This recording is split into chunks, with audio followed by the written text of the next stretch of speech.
নমস্কার। নাগরিক মনে সকলকে স্বাগত। ইতিমধ্যে রাজ্য বিজেপি তাদের রাজ্য কমিটি ঘোষণা করেছে।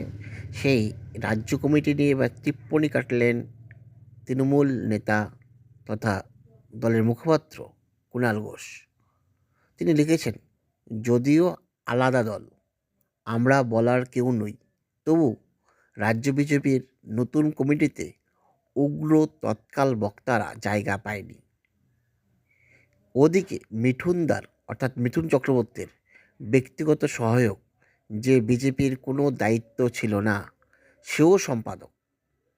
শুনলাম ওই দলে এ নিয়ে বিস্তর শোরগোল, বিশেষত উত্তর কলকাতায়। মাথা ন্যাড়া করেও রাজ্য বিজেপির কমিটিতে স্থান হয় না। মাথা ন্যাড়া কে করেছেন আপনারা সকলেই জানেন। আমার তো দিক নির্দেশ করছে কৌস্তব বাগচি। ফিল্ম স্টারের অ্যাপয়েন্টমেন্টে খাতা দেখভাল করে সম্পাদক হওয়া যায়।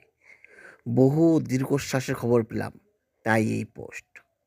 অর্থাৎ রাজ্য বিজেপি নিয়ে এবার একটু টিপ্পনী কাটলেন তৃণমূল মুখপাত্র কুণাল ঘোষ।